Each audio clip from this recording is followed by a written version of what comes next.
What's going on, guys? So it's about 6:30 in the evening here in the countryside, and it's really beautiful right now, and I feel like I just wanted to make a video, and I'm going to dedicate this video to self-respect. You know, you got to have high self-respect, man, for yourself. You got to know when to back away. You got to know when to stand up for yourself, and you got to keep your head up. And you can't be a people pleaser, because if you do that, people are going to take advantage of you, and eventually they'll disrespect you. And the reason why I'm talking about this is because today there was a coworker at work. I have never ever had a conversation with him before in my entire life. And all of a sudden he sparks a conversation with me. And I think I realized why he did this. Number one, is because he saw me as someone that is confident and I respected myself. I wasn't showing weakness, or he knows that I can't be fucked around with, right? And number two, he saw that I was friendly with everyone else. He saw that everyone likes me. I'm cracking jokes with other coworkers, other people in the staff room and stuff like that. He saw that I was a very, confident guy. But it's interesting because, you know, there are some people that you meet in your life that, you know, just have some sort of fucking, you can just sense that they just have this ego problem, that they think they're better than everyone else. Like you know, there's some people that are like that. And, you know, it's kind of annoying sometimes, but, it is what it is.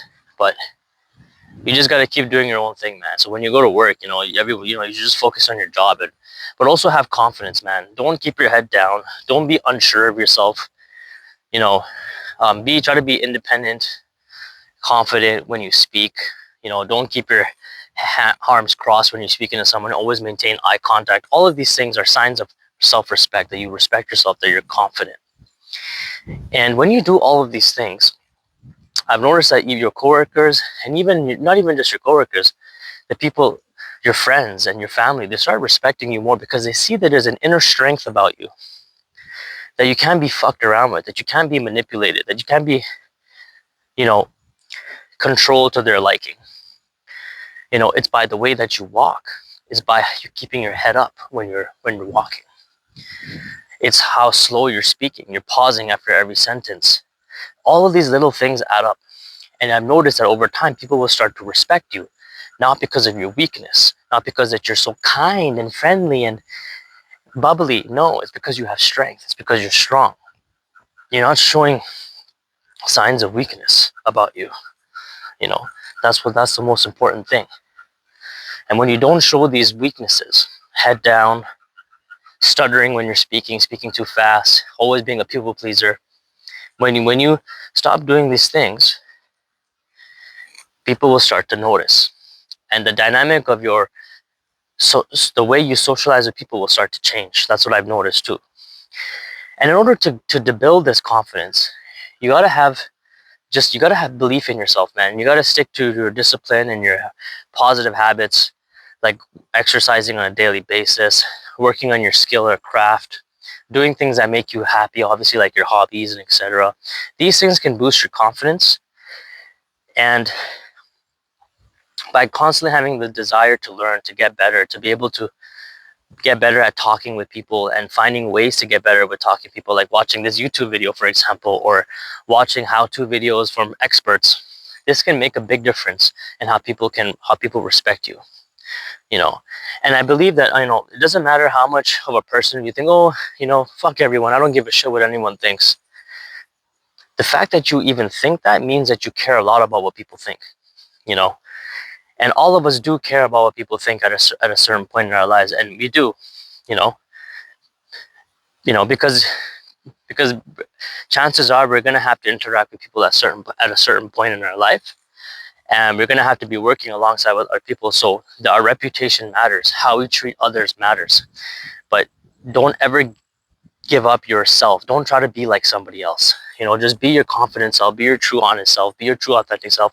But most of all, respect yourself, respect your boundaries, know when to say no. Because in some cultures, when you go to certain countries and you work in other countries, you may feel obligated constantly say yes to outings, to parties, to gatherings, and sometimes it may be considered rude if you decline an invitation from a boss to go out for a drinking party or something. But don't be afraid to say no, man, because that shows a sign of respect, man. You don't always have to be a yes man. And you know, doing these things will make you a better person, a stronger person, and it'll give you more peace at the end of the day as well. Um, because man, people really do try to. Some people really do try to fuck with you, man, on a daily basis. They'll try to mess with your head. You know, try to make sure this mic works. You know, they try to do shit to piss you off. You know, just because they're bored or they just want to see you. You know, they just want to make fun of you and put them above you. You know what I mean? But you shouldn't let people do that to you, man. You shouldn't let people mess with your head and bother you and stuff shit like stupid shit like that. And the best way to do that is to build yourself, to have respect, to have confidence in yourself. And you could be a skinny guy, man. You could be a scrawny dude with no muscle. You could be a short, skinny dude with no muscle, but have more confidence than a person who actually lifts and goes to the gym. It all starts with what you believe, like believing in yourself, having confidence in your skills and your abilities, right? And in order to demand respect or get respect from others, you got to respect yourself first. That's number one. You cannot expect people to respect you if you don't even respect yourself first. And examples of respecting yourself first are grooming yourself, dressing a certain way, dressing well, smelling well, grooming your beard if you're a guy, going exercising, prioritizing exercise, prioritizing learning, constantly trying to level up in your life. These are all things of you respecting yourself. You know, it's not just, you know, telling yourself in the mirror, I respect myself, I respect myself, I respect myself. That's not going to do shit, you know. It's like watching a 10, 15 motivational videos and expecting yourself to be a very highly motivated person, but you didn't do anything. You didn't prove yourself. You didn't prove to yourself that you are hardworking and confident or individual or a disciplined individual because you didn't take action. You're just telling yourself these things, right? Which is bullshit. So you need to put in the work yourself in order to become a better individual and for other people around you to respect you. So anyways, this was kind of the general information on what I wanted to talk about in this video. And it all started with this coworker at work who randomly started talking to me, like out of the blue. And I've never ever said one word to this guy, not even a good morning, just eye contact, maybe a nod. That's about it, which is kind of weird. It may just be that we were at the right place at the right time, that he did decide to talk to me. But the point is, I know that he respects me, and because of how I carry myself. But anyways, I think I ranted enough. Thank you for watching this video. See you next time.